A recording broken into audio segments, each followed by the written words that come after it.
Anneli et Jeroen étaient mariés depuis 10 ans, mais leur relation montrait des signes de détérioration. Anneli, une femme douce et attentionnée, se consacrait à son mariage avec une dévotion admirable. Cependant, Jeroen, son mari, semblait de plus en plus distant. Ses comportements égoïstes et ses priorités changeantes devenaient de plus en plus évidents. Un soir, lors d'une soirée d'affaires, Jeroen rencontra Iris, la fille du directeur d'une grande entreprise. Iris était tout ce que Jeroen avait toujours rêvé, belle, élégante et surtout, entourée d'une aura de richesse. Tandis qu'ils discutaient, Jeroen ne pouvait s'empêcher de penser à l'avenir brillant qu'il pourrait avoir à ses côtés. « Vous avez des goûts exquis, Iris. Je ne peux m'empêcher de remarquer votre robe, elle est absolument magnifique, » complimenta Jeroen, ses yeux scintillant d'ambition. « Merci, Jeroen. C'est une création exclusive de l'un de mes designers préférés, » répondit Iris avec un sourire confiant. À partir de ce moment, Jeroen commença à se distancer d'Anneli. Chaque jour, il trouvait des excuses pour passer du temps avec Iris, sous prétexte de réunions d'affaires ou de dîners importants. Anneli, bien que blessée, essayait de comprendre ce qui se passait. Elle commençait à remarquer les changements subtils dans le comportement de son mari. « Jeroen, on dirait que tu es de plus en plus occupé ces derniers temps. Est-ce que tout va bien ?» demanda-t-elle une nuit, sa voix pleine d'inquiétude. « Oui, tout va bien. C'est juste le travail, tu sais comment c'est, » répondit-il évasivement, évitant de croiser son regard. Malgré ses tentatives pour maintenir une façade de normalité, Anneli sentait que quelque chose n'allait pas. Les excuses de Jeroen devenaient de plus en plus fréquentes et moins convaincantes. Il rentrait tard, parfois même au petit matin, et ne semblait plus intéressé par les moments qu'il partageait autrefois. Un soir, alors qu'Anneli préparait le dîner, Jeroen rentra à la maison avec une expression froide et déterminée. Il s'assit à la table de la cuisine, les mains croisées, et regarda Anneli avec des yeux vides. « Anneli, il faut qu'on parle, » dit-il d'une voix ferme. Anneli sentit son cœur se serrer. Elle s'assit en face de lui, prête à écouter ce qu'il avait à dire. « Je veux divorcer », annonça-t-il sans aucune émotion apparente. Le choc traversa Anneli comme une décharge électrique. Elle resta bouche bée, incapable de prononcer un mot. Les larmes commencèrent à remplir ses yeux alors qu'elle essayait de comprendre ce qui se passait. « Pourquoi, Jeroen ? Que ai-je fait de mal ?» demanda-t-elle, la voix tremblante. « Ce n'est pas toi, c'est moi. Je ne suis plus heureux dans ce mariage, » répondit-il, évitant toujours de la regarder dans les yeux. Anneli sentit son monde s'effondrer autour d'elle. Les 10 années qu'ils avaient passées ensemble, les souvenirs, les moments de bonheur, tout cela semblait disparaître en un instant. Elle ne comprenait pas comment ils en étaient arrivés là. « Je ne sais pas quoi dire », murmura-t-elle finalement, les larmes coulant librement sur ses joues. Jeroen se leva, indifférent à sa douleur. « Je pense qu'il vaut mieux qu'on se sépare maintenant, avant que les choses ne deviennent encore plus compliquées, » dit-il, avant de quitter la pièce, laissant Anneli seule avec sa douleur. Ce soir-là, Anneli resta assise à la table de la cuisine, essayant de rassembler les morceaux de son cœur brisé. Elle savait que sa vie ne serait plus jamais la même, mais elle était déterminée à comprendre ce qui avait conduit Jeroen à prendre une décision aussi radicale. Anneli, dévastée par l'annonce brutale de Jeroen, tenta de comprendre les raisons de ce divorce soudain. « Jeroen, pourquoi veux-tu divorcer ? Qu'est-ce qui ne va pas ? » demanda-t-elle, les larmes aux yeux. Jeroen, évitant son regard, répondit froidement, « Ce n'est pas toi, c'est moi. Je pense que nous avons grandi séparément et qu'il est temps de passer à autre chose. » Ses paroles étaient vides de sincérité et Anneli sentait qu'il y avait autre chose derrière cette décision. Jeroen, impatient de commencer sa nouvelle vie avec Iris, accéléra le processus de divorce. Il fit pression sur les avocats pour que les papiers soient signés au plus vite. Pendant ce temps, Anneli, essayant de trouver un semblant de paix, décida de retourner chez ses parents. Elle avait besoin de leur soutien et de leur sagesse pour surmonter cette épreuve. En arrivant chez ses parents, Anneli éclata en sanglots dans les bras de sa mère, qui la serra fort. « Ma chérie, que s'est-il passé ?» demanda sa mère, inquiète. « Jeroen veut divorcer. Il dit que nous avons grandi séparément, mais je sens qu'il y a autre chose, » répondit Anneli, la voix tremblante. Son père, assis dans le salon, écouta attentivement. Tu sais, Anneli, notre famille a toujours été là pour toi. Nous avons des ressources et des propriétés que tu pourrais utiliser pour te reconstruire. Anneli, bien que reconnaissante, répondit, merci, papa, mais pour l'instant, je préfère que cela reste entre nous. Le divorce fut finalisé rapidement, laissant Anneli dans un état de choc et de tristesse profonde. Jeroen, sans perdre de temps, se maria rapidement avec Iris. Convaincu qu'il avait fait le bon choix, il ne savait pas encore à quel point il se trompait. Chez ses parents, Anneli commença à retrouver un peu de paix. Elle décida de se concentrer sur sa carrière et de travailler dans l'entreprise familiale. Ses parents l'encouragèrent et elle se révéla être une gestionnaire compétente et dévouée. Anneli trouva une nouvelle source de motivation et de force en se plongeant dans le travail.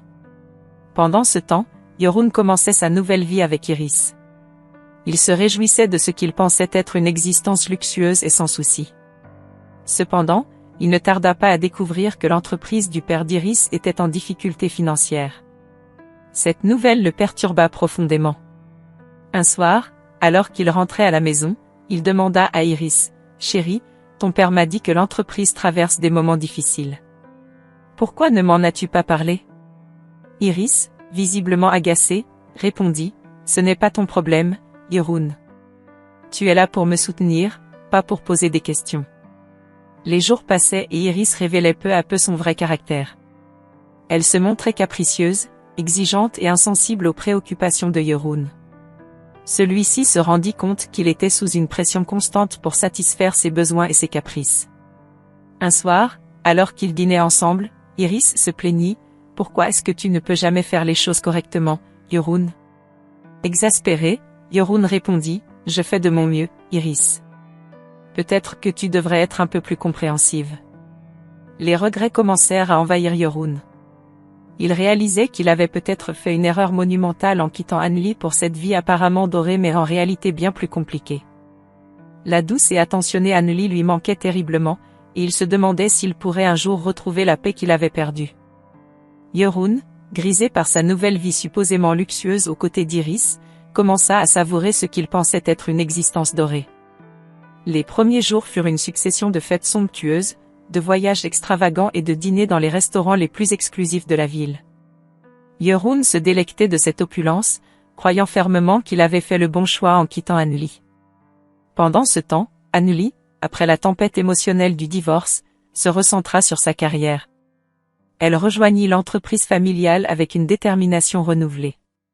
Ses parents, tout en lui offrant un soutien inébranlable, lui confièrent des responsabilités importantes, et Anneli montra rapidement son talent et sa compétence. Elle se plongea dans le travail, trouvant dans cette activité un moyen de se reconstruire et de redécouvrir sa propre valeur. Un matin, alors qu'il parcourait distraitement les journaux financiers, Jeroen tomba sur un article inquiétant. L'entreprise du père d'Iris en difficulté financière majeure. Les mots résonnèrent dans son esprit comme un coup de tonnerre. Il se précipita vers Iris, qui se prélassait nonchalamment sur un canapé en soie. « Iris, qu'est-ce que c'est que cette histoire ? L'entreprise de ton père est en difficulté ?» demanda-t-il, la voix tremblante. Iris haussa les épaules, indifférente. « Oh, ça ? Oui, il y a eu quelques problèmes dernièrement, mais rien de grave. Papa trouvera une solution. » Mais les jours suivants prouvèrent que les problèmes étaient bien plus sérieux. Les créanciers se présentaient à la maison, les appels inquiétants se multipliaient, et Iris, habituée à une vie de caprice et de démesure, se montra de plus en plus irritable et exigeante. « Jeroen, pourquoi tu ne fais rien ?» s'exclama-t-elle un soir, les yeux flamboyants de colère. « C'est toi l'homme de la maison, tu devrais trouver un moyen de nous sortir de ce pétrin. » Jeroen, acculé, réalisa avec une clarté douloureuse qu'il avait peut-être commis une erreur monumentale. Les vérités qu'il avait ignorées, les valeurs qu'il avait sacrifiées, tout cela revenait le hanter. Sa vie avec Iris, qui lui avait semblé un rêve, devenait rapidement un cauchemar. Un soir, alors qu'il errait dans les rues de la ville, Jeroen passa devant les bureaux de l'entreprise familiale d'Anneli. Par curiosité, il décida d'entrer. À sa grande surprise, il découvrit une entreprise florissante, où Anneli, en pleine réunion, parlait avec assurance et autorité. Il se cacha dans un coin, écoutant discrètement. Nous avons signé un nouveau contrat avec un partenaire international. Cela nous assure une croissance continue pour les 5 prochaines années, annonça Anneli avec un sourire confiant. Jeroen sentit son cœur se serrer. Il avait sous-estimé Anneli, aveuglé par ses propres ambitions égoïstes. Il sortit du bâtiment, la tête basse et le cœur lourd. Les jours suivants, les regrets se mêlèrent à la frustration. Iris devenait de plus en plus insupportable, et les dettes de son père s'accumulaient sans fin. Un soir, incapable de contenir sa colère, Jeroen explosa. Iris, c'est insupportable. Ta famille est ruinée et toi, tu te comportes comme une enfant gâtée. Iris le regarda avec des yeux glacials. Et toi, Jeroen, tu n'es qu'un opportuniste, incapable de résoudre nos problèmes. Peut-être que tu devrais retourner pleurer auprès de ton ex-femme.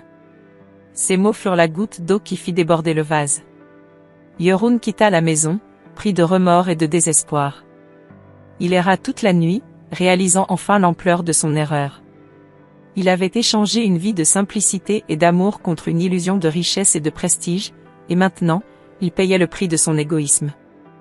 Anneli, désormais plus confiante et épanouie, décida qu'il était temps de révéler la vérité sur sa famille à ses amis proches. Lors d'un dîner organisé chez elle, elle invita ses amis les plus chers pour une soirée qu'ils n'oublieraient pas de sitôt. La table était magnifiquement dressée, ornée de fleurs fraîches et de bougies scintillantes, créant une atmosphère chaleureuse et accueillante. Mes amis, j'ai quelque chose d'important à partager avec vous ce soir, annonça Anneli avec un sourire serein. Vous savez tous que j'ai traversé une période difficile récemment, mais grâce à votre soutien, j'ai retrouvé la force de me relever. Ce que vous ne savez peut-être pas, c'est que ma famille possède une entreprise prospère depuis des générations. Les invités échangèrent des regards surpris. Une entreprise prospère, demanda l'un d'eux, incrédule. Oui, répondit Anneli, et j'ai décidé de m'investir pleinement dans cette entreprise. Je suis fière de ce que nous avons accompli et je voulais partager cette partie de ma vie avec vous. Pendant ce temps, Jeroen, qui continuait de fréquenter les cercles d'affaires, entendit par hasard une conversation lors d'une réunion. 2 hommes discutaient de l'entreprise familiale d'Anneli, vantant sa prospérité et son influence dans le secteur. Jeroen, abasourdi, écouta attentivement. « Tu savais que la famille d'Anneli était aussi riche ?» demanda l'un des hommes. « Oh, absolument. Leur entreprise est l'une des plus prospères du pays. Anneli a vraiment su la diriger avec brio après son divorce, » répondit l'autre. La révélation frappa Jeroen comme un coup de tonnerre. Comment avait-il pu ne pas savoir? En proie à la rage et à l'envie, il décida de confronter Anneli. Il se rendit immédiatement à son domicile, la colère bouillonnant en lui. « Anneli » cria-t-il en entrant. « Pourquoi ne m'as-tu jamais dit la vérité sur ta famille ?» Anneli, surprenante de calme, le regarda droit dans les yeux. « Jeroen, tu n'as jamais pris le temps de connaître ma famille ou de t'intéresser à ma vie. Tout ce qui comptait pour toi, c'était l'apparence et le statut. »« C'est ridicule, » rétorqua Jeroen, furieux. « Tu m'as caché tout cela délibérément. »« Non, Jeroen, » répondit-elle doucement, mais fermement. « Tu n'as jamais posé de questions, et tu as toujours été trop occupé à poursuivre tes propres ambitions pour te soucier de ce qui comptait vraiment. » Jeroen, désespéré et envahi par une colère aveugle, quitta la maison d'Anneli en claquant la porte. Il se mit à échafauder des plans de vengeance. S'il ne pouvait pas avoir ce qu'il voulait, il s'assurerait qu'Anneli le regrette.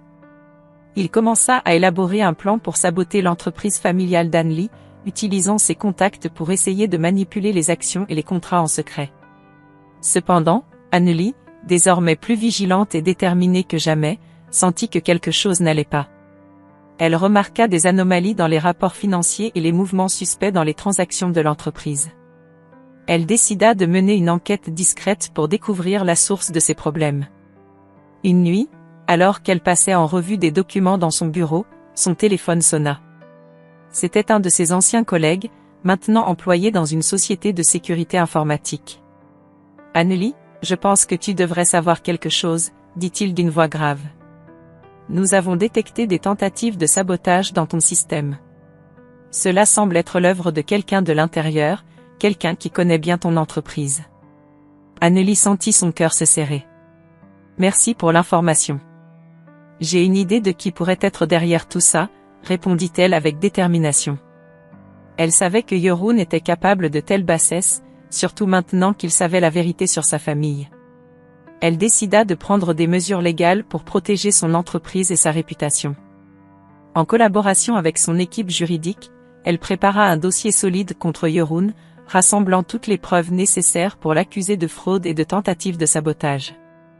La confrontation finale approchait, et Anneli était prête à défendre ce qui lui appartenait de droit, mettant fin à l'influence destructrice de Jeroen sur sa vie une fois pour toutes. Anneli, désormais bien établie dans l'entreprise familiale, commençait à remarquer des anomalies dans les transactions financières. Après une enquête approfondie avec l'aide de ses conseillers juridiques et financiers, elle découvrit que Jeroen avait tenté de saboter l'entreprise en transférant des fonds de manière illicite et en manipulant des contrats. La gravité de ces découvertes la plongea dans une profonde réflexion, mais elle savait qu'elle devait agir rapidement pour protéger son entreprise et son héritage familial. Un matin, lors d'une réunion de crise avec ses avocats, Anneli prit la décision de porter plainte contre Jeroen.